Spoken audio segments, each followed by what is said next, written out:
त्र्यंबकेश्वर को नाथ संप्रदाय का पहला स्थान माना जाता है।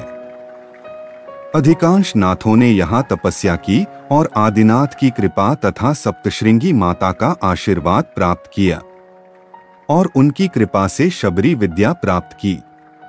त्र्यंबकेश्वर में बसे ब्रह्मगिरी पर्वत पर कौलगिरी नामक क्षेत्र में एक अनुपम शिला नाम से जानने वाला अनोखा शिलाखंड है। इस अनूठे शिलाखंड के बारे में नाथपंथियों में प्रचलित कथा यह है कि 60,000 ऋषियों के अनुरोध पर गुरु गोरक्षनाथ उन्हें यहाँ शिक्षा देने के लिए तैयार हो गए।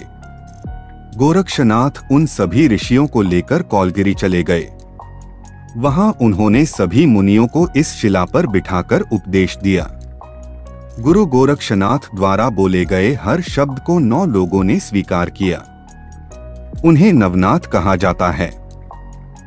उस उपदेश को सुनकर 84 लोग खड़े हो गए और उसका अर्थ समझ गए, इसलिए इन्हें सिद्ध कहा जाता है। इसी स्थान पर गुरु गोरक्षनाथ ने 9 नाथों और 84 सिद्धों को उपदेश दिया था। यही वह उपदेश स्थान तब से अनुपान शिला के नाम से जाना जाता है। इस शिला पर गुरु गोरक्षनाथ द्वारा नवनाथ और 84 सिद्धों का उपदेश दिया गया था, इसलिए इस शिला को अनुपम शिला कहा जाता है। अनुपम का अर्थ है अनुपमेय। इस अद्वितीय शिला को स्थानीय लोग अनुपान शिला के नाम से भी जानते हैं। कहते हैं एक बार सिंहस्थ कुंभ मेले के दौरान 60,000 ऋषि उस नदी में स्नान कर रहे थे जिसे अब अहिल्या नदी कहा जाता है। गुरु गोरक्षनाथ बालक का रूप धारण कर वहां आए और वे भी स्नान करने लगे। उस समय उन्होंने हर हर गंगे का नारा लगाया। बाकी ऋषि कहने लगे कि यह गंगा नहीं गोदावरी है। आप इसे गंगा कैसे कहते हैं?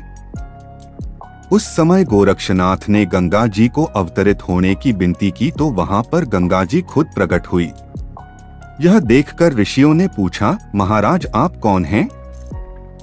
तब गोरक्षनाथ अपने मूल रूप में प्रकट हुए।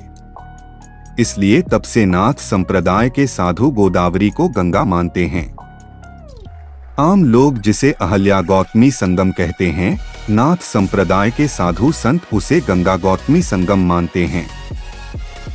हर 12 साल में नाग पंचमी के दिन देश भर के नाथ पंथी इस गंगा गौतमी मतलब अहिल्या गौतमी संगम पर स्नान करते हैं। ऐसे गुरु गोरक्षनाथ जी की तपस्या से पावन अनुपम शिला का दर्शन हमें अवश्य करना चाहिए।